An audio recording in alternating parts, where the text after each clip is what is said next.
warahmatullahi wabarakatuh.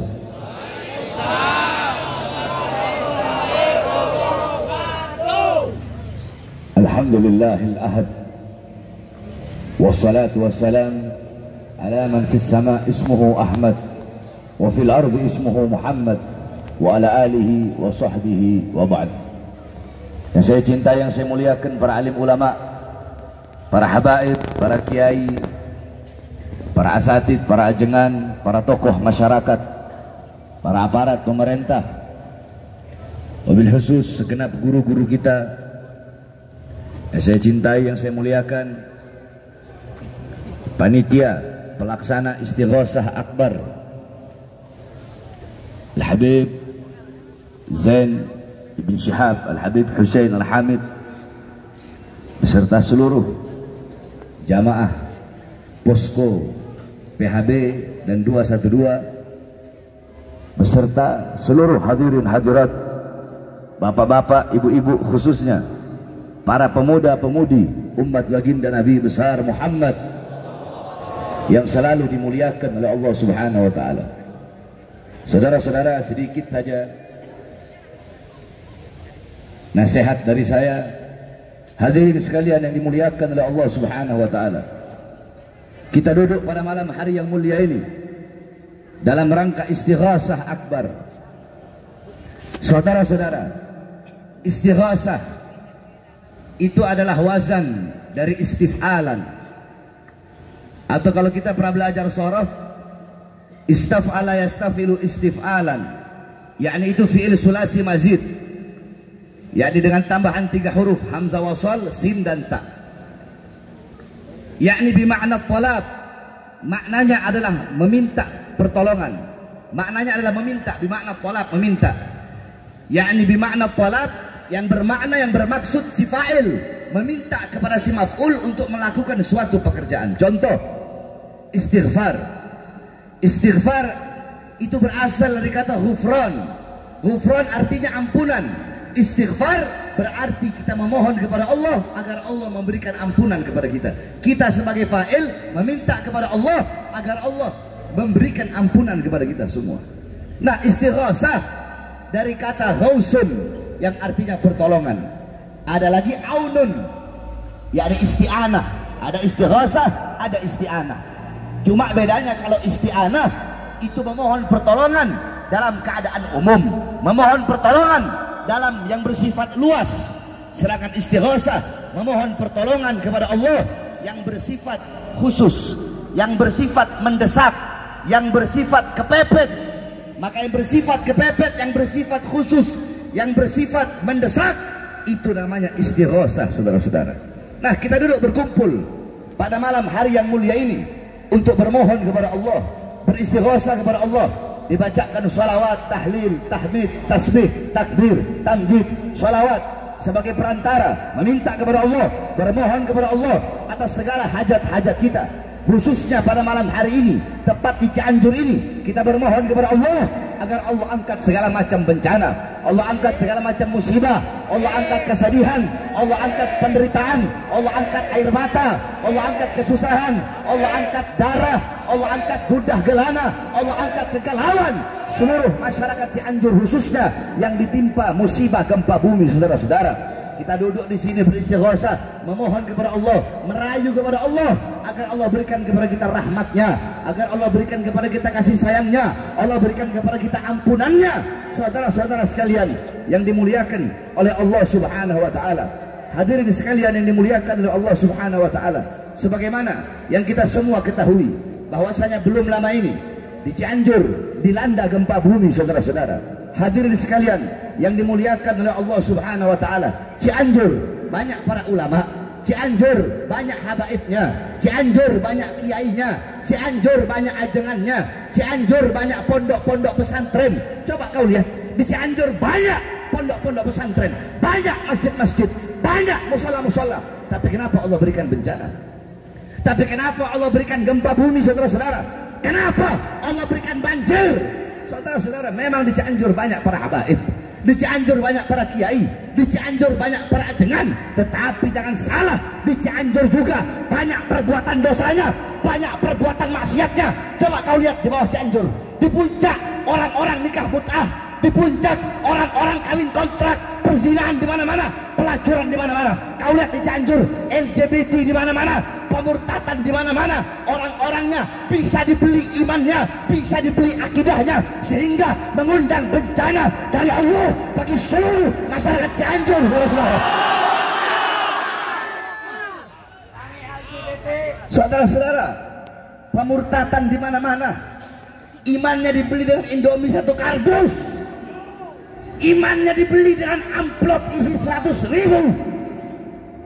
Rasulullah sallallahu alaihi wasallam khairu khalqillah, khairul wafa wa bahrus safa.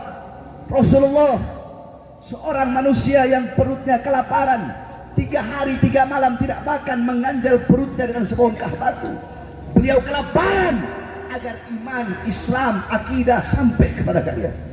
Rasulullah seorang manusia yang pipinya terkena tulang tembus sampai ke sebelah, seorang manusia yang dahinya dilempar dengan batu, seorang manusia yang tidur di atas pelepah kurma, seorang manusia fi akhir nafsi harraga syafataihi marratain faqala ummati ummati faqubida rasul, seorang manusia yang pada saat detik-detik terakhir nafasnya kedua bibir beliau bergerak dengan 2 kali gerakan.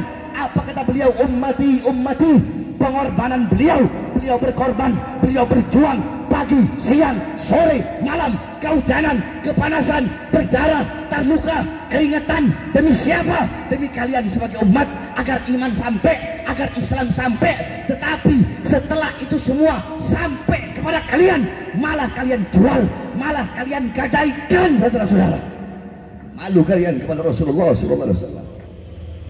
Sumayyah binti Khabbab, seorang manusia yang pertama kali syahid sebagai umat baginda Nabi besar Muhammad SAW.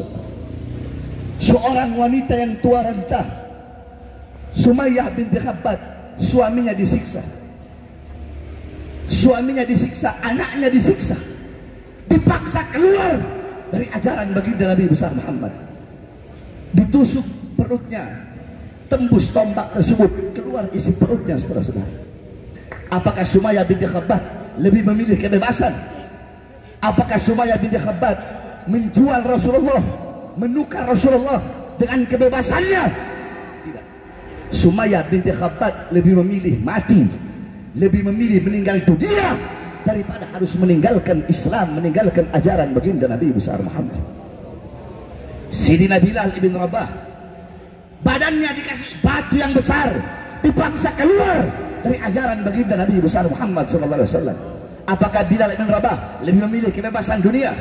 Apakah Bilal lebih memilih bebas daripada harus meninggalkan ajaran baginda Nabi besar Muhammad? Tidak. Apa kata Bilal? Lau gata'tani irban masdadtu lamasdadtu illa hubban. Demi Allah, andaikan tubuhku dicincang-cincang, dipotong-potong menjadi potongan-potongan yang kecil, dicincang-cincang menjadi bagian-bagian yang kecil untuk menghentikan kecintaanku kepada Muhammad, untuk membiarkan aku meninggalkan ajaran Nabi Muhammad. Semakin tubuhku dicincang-cincang, demi Allah, aku tidak akan meninggalkan ajaran Muhammad, tidak akan berhenti kecintaanku kepada Muhammad. Semakin tubuhku dicincang-cincang, maka aku akan semakin bertambah kecintaanku kepada Muhammad Rasulullah. Para sahabat Nabi Muhammad lebih memilih mati daripada harus meninggalkan ajaran Nabi Muhammad. Di Cianjur pemurtatan di mana-mana. Banyak di Cianjur menukar Islamnya, menukar imannya gara-gara amplop 100.000 rupiah, saudara-saudara.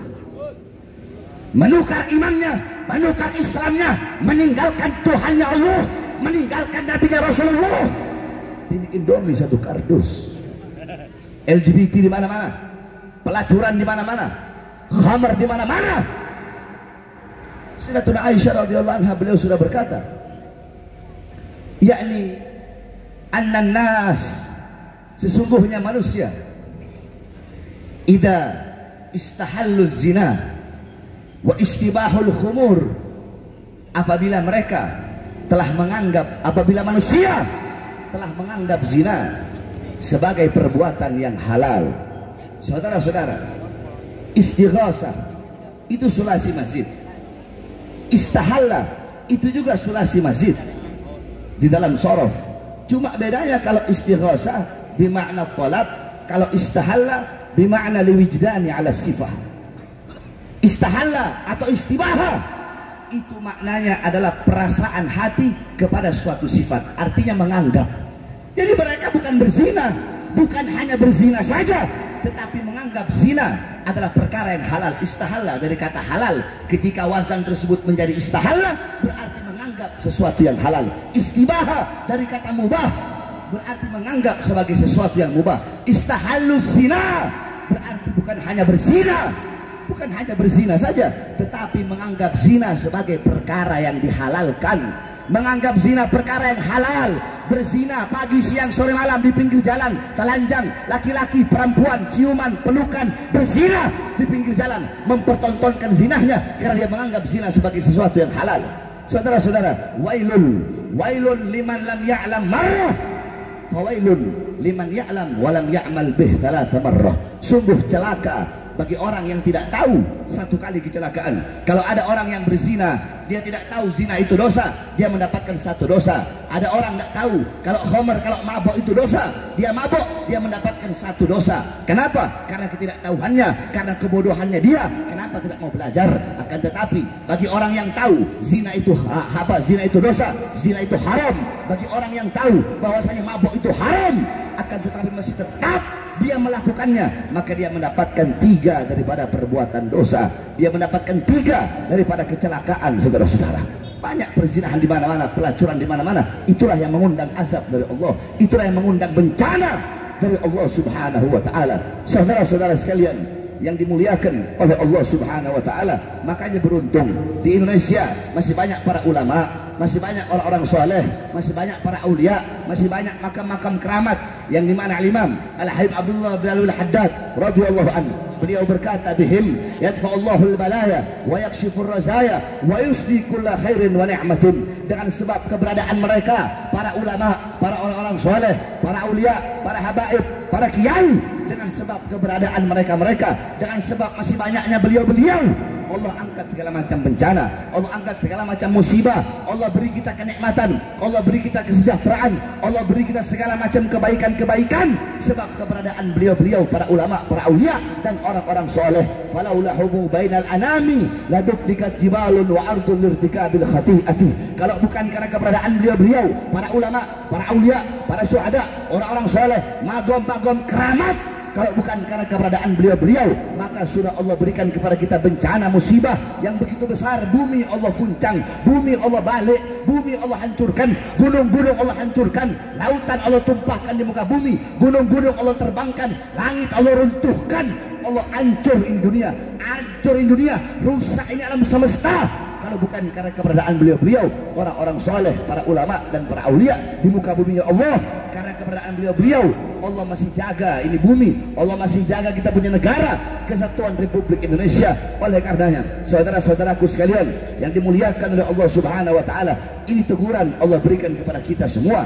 Ini teguran bukan hanya untuk masyarakat Cianjur saja, tetapi untuk kita semua. Kita lihat zaman sekarang, saudara-saudara, syariat Islam dianggap sesuatu yang asing. Orang pakai peci asing, orang pakai baju koko asing, orang pakai sarung asing, pakai gamis dianggap asing. Orang ngomong takbir dianggap asing, orang ngomong tahlil dianggap asing. Syariat Islam dianggap asing, saudara-saudara. Perempuan-perempuan dengan jilbabnya, perempuan-perempuan dengan jilbab, mereka goyang-goyangan dengan mereka punya jilbab.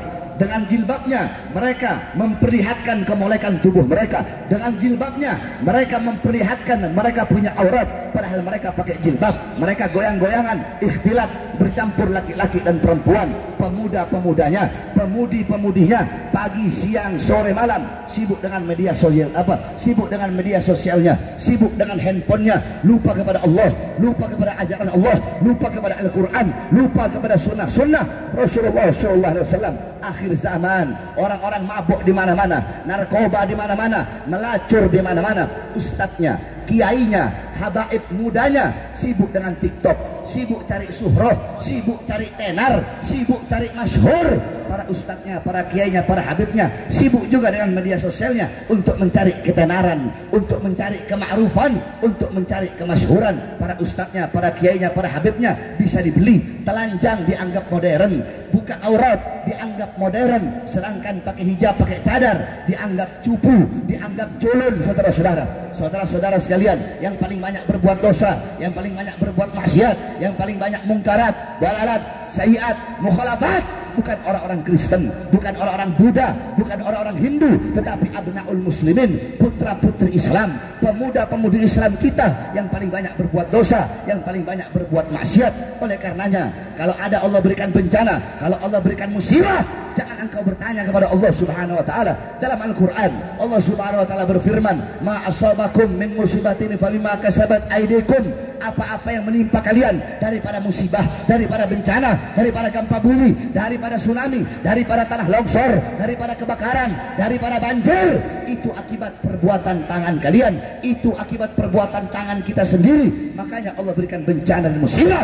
Ketika Allah berikan bencana, ketika Allah berikan musibah, jangan bertanya kepada Allah, "Ya Allah, kenapa Engkau berikan gempa bumi di Cianjur? Ya Allah, kenapa Engkau berikan gempa bumi, Engkau berikan tsunami di Palu? Kemudian kenapa gunung meletus di Semeru? Kemudian kenapa ada tsunami di Lombok? Kenapa daerah-daerah di Indonesia Engkau berikan bencana, Engkau berikan musibah, ada tsunami, ada gempa bumi, ada tanah longsor, ada kebakaran?" Jangan engkau bertanya kepada Allah, tapi tanyakan kepada diri kita, tanyakan kepada anak-anak muda kita, tanyakan kepada orang tua kita, berapa banyak perbuatan dosa, berapa banyak perbuatan maksiat yang kita lakukan, berapa banyak ketaatan kepada Allah yang kita tinggalkan. Tanyakan kepada para ulamanya, para ustadznya, para kiainya, para habaibnya, para ustadz, para kiai, para habaib. Tanyakan kepada mereka berapa banyak nahi mungkar yang mereka tinggalkan. Tanyakan kepada para ustadz, para kiai, para habaib, kenapa para ulamanya menjadi penjilat-penjilat penguasa, menjadi penjilat-penjilat para pejabat. Kenapa para ulamanya menukar kehidupan akhiratnya demi kepentingan dunianya. Kenapa para ulama-ulamanya menjual ayat-ayat Allah demi urusan-urusan dunianya, demi kepentingan perutnya, partainya, kekuasaannya, jabatannya, tahtanya dan kekuasaannya. Tanyakan kepada para ulama, para ustadz, para kiai, para habaib, para pemimpin-pemimpin pondok pesantren, para guru-guru. Tanyakan kepada para pimpinan-pimpinan majelis taklim, para pemimpin-pemimpin ormas-ormas Islam. Tanyakan juga kepada para pengurus-pengurus masjid. Tanyakan kepada para guru-guru kita, para ulama kita. Tanyakan kepada mereka, kenapa para ulama-ulamanya, kenapa para ulama-ulamanya yang benar dibilang salah, yang salah dibilang benar, yang halal dibilang haram, yang haram dibilang halal. Tanyakan kepada para ulamanya, kenapa jadi kera-kera bersorban. Tanyakan kepada para ulamanya, kenapa para ulamanya menjadi kera-kera bersorban, menjadi ulama-ulama su. Tanyakan kepada para pejabat, tanyakan kepada para aparat, tanyakan kepada para pemerintah, RT-nya, RW-nya, lurahnya, camatnya, bupatinya, wali kotanya, menterinya, presidennya. Tanyakan kepada mereka, para pejabat, para aparat, berapa banyak harta rakyat yang mereka korupsi, berapa banyak uang rakyat yang mereka curi, berapa banyak keadilan-keadilan yang tidak mereka tegakkan, berapa banyak kezoliman-kezoliman, kemungkaran yang mereka lancarkan. Tanyakan kepada para pejabatnya, para aparatnya, kenapa menyengsarakan rakyat, kenapa mensusahkan rakyat. Tanyakan kepada para pejabatnya, kenapa banyak berdusta, kenapa banyak berbohong, kenapa tidak menegakkan keadilan di Indonesia. Tanyakan kepada mereka semua, para ulama dan para pejabat, orang tua, rakyat, umat. Tanyakan kepada mereka semua, perbuatan dosa apa, perbuatan maksiat apa yang kita lakukan sehingga mengundang bencana dan musibah dari Allah Subhanahu wa taala. Saudara-saudara, Allah tidak peduli kalau Allah sudah turunkan bencana, kalau Allah sudah turunkan musibah, tidak peduli. Yang berbuat dosa kena, yang taat juga kena, yang alim kena, yang bodoh kena. Orang tua, syuyukhun rukka, bahaim rutta, atfalun rudda, anak-anak kecil yang menyusui. Orang tua yang suka ke masjid yang tidak punya dosa. Binatang-binatang ternak yang tidak berdosa, semuanya ikut amblas, semuanya ikut habis, semuanya ikut mati kalau sudah Allah Subhanahu wa taala berikan bencana, saudara-saudara. Kenapa? Karena terlalu banyak perbuatan dosa dan maksiat yang kita lakukan. Palu, kenapa Palu ada tsunami? Kamu pikir itu di Palu banyak pondok-pondok pesantren, bahkan di Palu ada Al-Khairat, pondok pesantren kami, guru besar kami Habib Idrus bin Salim Al-Jufri. Tapi kenapa di Palu, saudara-saudara, ada tsunami? Berapa banyak korban? Kenapa di Palu ada tempat pelacuran terbesar se-Sulawesi, lebih besar dari Doli yang ada di Surabaya, saudara-saudara?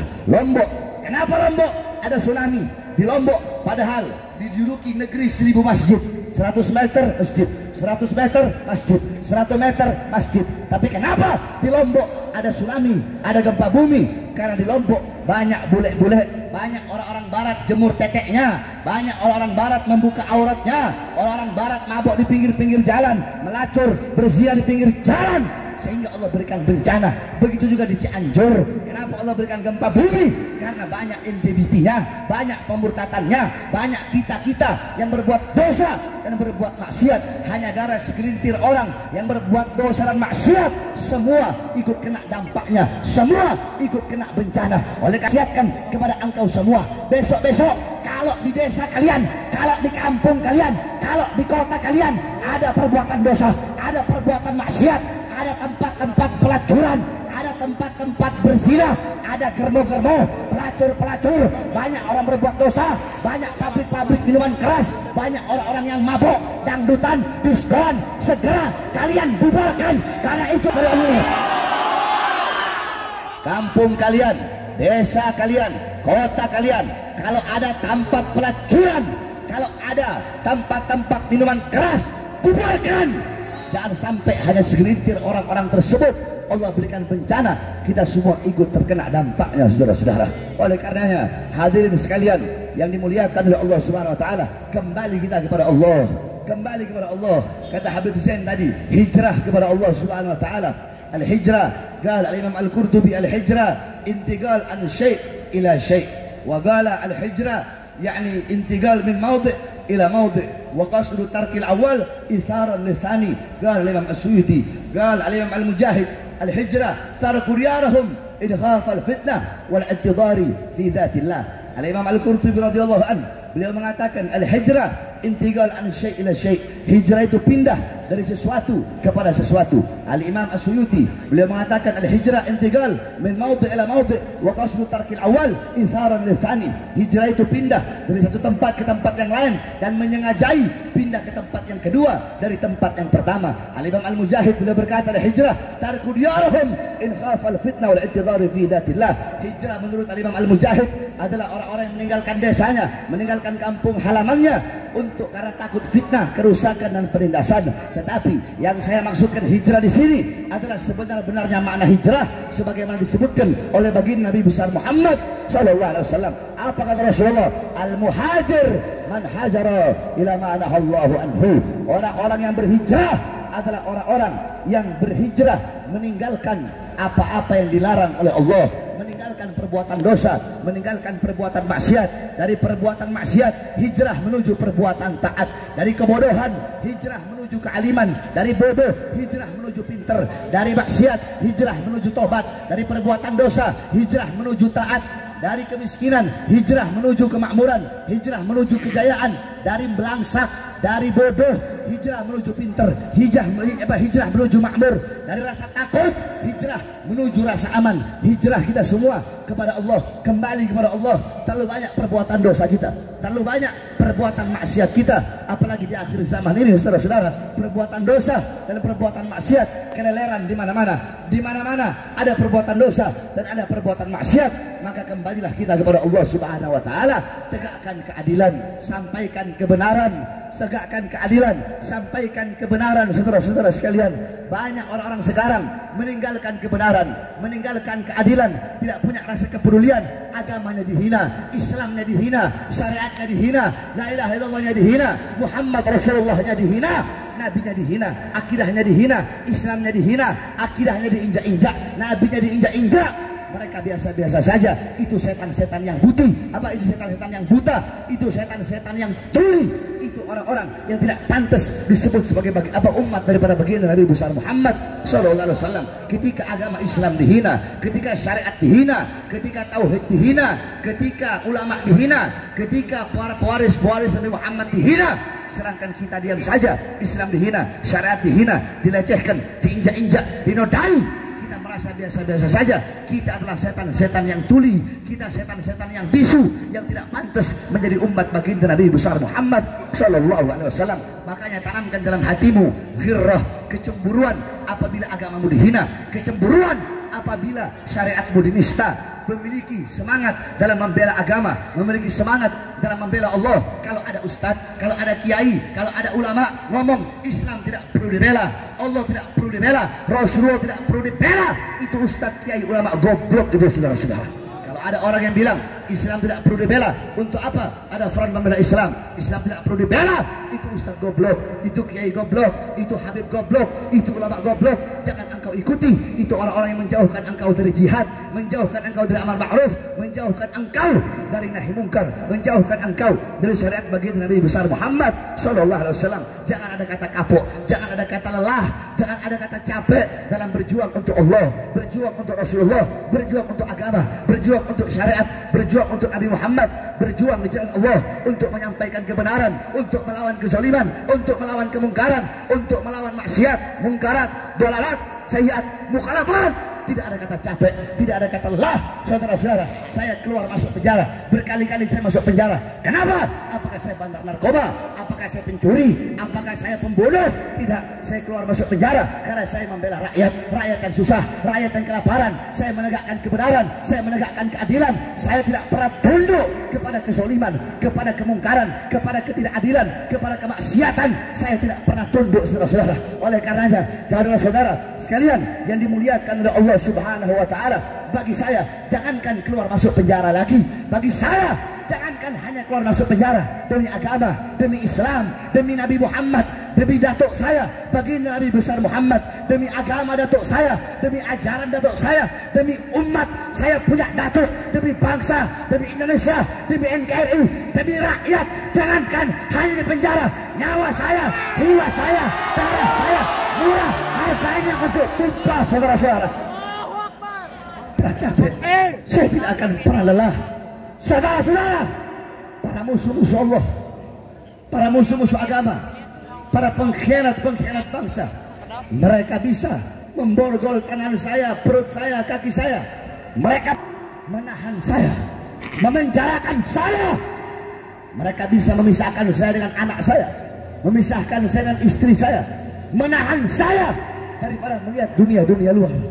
Mereka bisa memenjarakan saya, mereka bisa menahan saya, memenjarakan badan saya, tubuh saya, jasad saya.